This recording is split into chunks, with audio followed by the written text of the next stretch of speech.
सुप्रभातम सभी को। आप सभी को संस्कृत ज्ञान बाई अंकिता की क्लास में पुनः एक बार स्वागत है। चलिए हम लोग आज शुरू करते हैं 9th क्लास बिहार बोर्ड का जो चौथा पाठ है उस पाठ का प्रश्नोत्तर।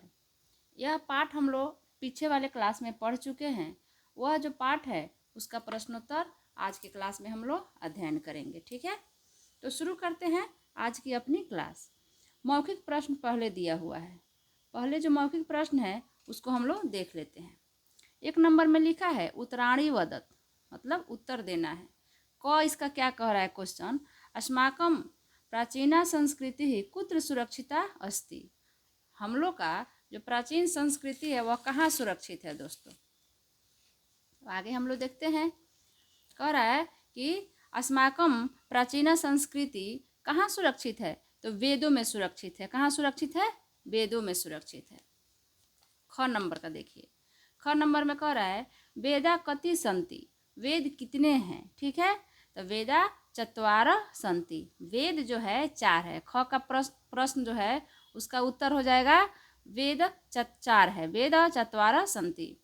ग नंबर का प्रश्न देखिए, ऋग्वेद कीदृशान मंत्रान धारयति, ऋग्वेद कैसे मंत्रों को धारण करता है। ठीक है दोस्तों, तो इसका आंसर हो जाएगा ऋग्वेदा प्राचीनतमान मंत्र धारयन्ति, ऋग्वेद जो है प्राचीन मंत्रों को धारण करता है। ग का जो आंसर है वो प्राचीन हो जाएगा। ठीक है, घ नंबर का देखिए, ऋग्वेद कति सूक्तानि सन्ति, ऋग्वेद में कितने सूक्त है।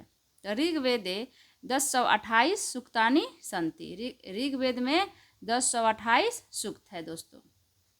अंग नंबर देखिए, अजुर्वेदे कति अध्याय सन्ति, अजुर्वेद में कितने अध्याय है।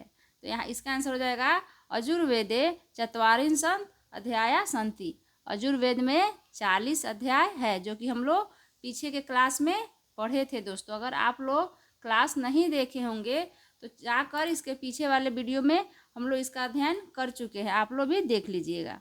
2 नंबर देखिए, 2 नंबर में दे रहा है वेदांगानाम नामानि वदत, वेदों के नामों बोलिए चाहे लिखिए। वेदांगानाम नामानि वदत, तो वेद का जो नाम हम लोग याद किए थे, वेद का जो अंग का नाम याद किए थे वो अंग लिखना है। वेदांगानाम, वेदों के अंगों का नाम लिखना है यहाँ पर।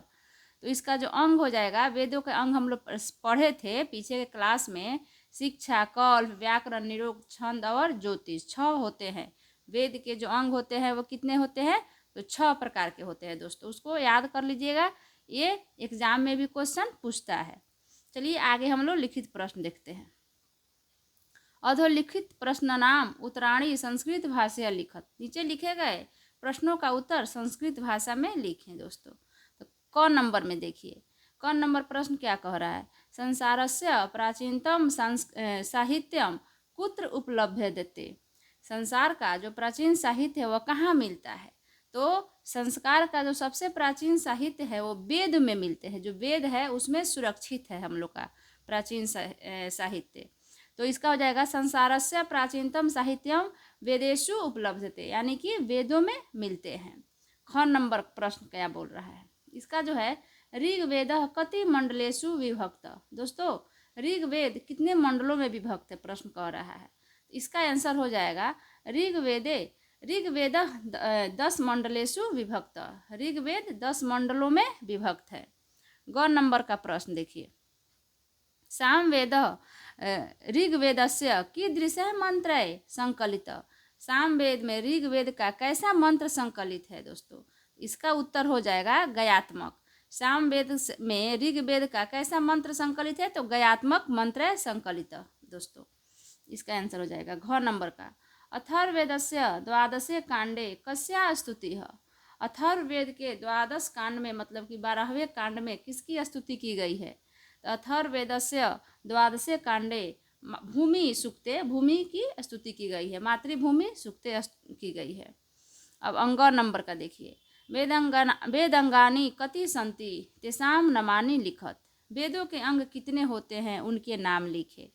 तो षड वेदांगानि है सन्ति, वेद जो है वह कितने हैं, 6 प्रकार के हैं। तेषां नामानि माने उनका नाम है शिक्षा, कल्प, व्याकरण, निरुक्त, छंद और ज्योतिष, इसको याद कर लेना है दोस्तों। ये तो हम लोग का लिखित प्रश्न हो गया। आगे हम लोग देखते हैं क्या दिया है। आगे जो दिया है लिखित प्रश्न का 2 नंबर में, संस्कृत अनुवादम कुरुत, संस्कृत में अनुवाद करना है दोस्तों। कौन नंबर में दिया है? हिंदी में लिखा है, इसका संस्कृत में अनुवाद बनाना है।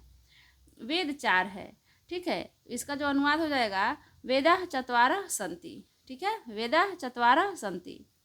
ख नंबर में, वेद संसार का सबसे प्राचीन साहित्य है, तो इसका जो हो जाएगा, वेदा संसारस्य प्राचीनतमा साहित्या सन्ति, वेदा संसारस्य प्राचीनतमा साहित्या सन्ति। ग नंबर में देखिए, हमारी प्राचीन संस्कृति वेदों में निहित है, अस्माकं प्राचीना संस्कृति वेदेषु निहिता सन्ति, अस्माकं प्राचीना संस्कृति वेदेषु निहिता सन्ति। हम लोग का जो प्राचीन संस्कृति है वो वेदों में निहित है, समाहित है। घ नंबर में देखिए, अथर्ववेदे में लौकिक विषय आते हैं। अथर्ववेद में कौन विषय आते हैं? तो लौकिक। तो इसका अनुवाद क्या हो जाएगा? अथर्ववेदे लौकिकम विषयम धारयति, अथर्ववेद में लौकिक विषय को धारण करता है दोस्तों। उसके बाद हमें वेद पढ़ना चाहिए, तो अस्माभि वेदान पठितव्याः, ठीक है। इसका जो अंग नंबर है, हमें वेद पढ़ना चाहिए, तो अस्माभि वेदान पठितव्याः, ठीक है दोस्तों। इस तरह से जो चौथा पार्ट है 9th क्लास बिहार बोर्ड का जो बुक है उसका चौथा पार्ट, उसका हम लोग आज इस क्लास में प्रश्नोत्तर भी देख लिए।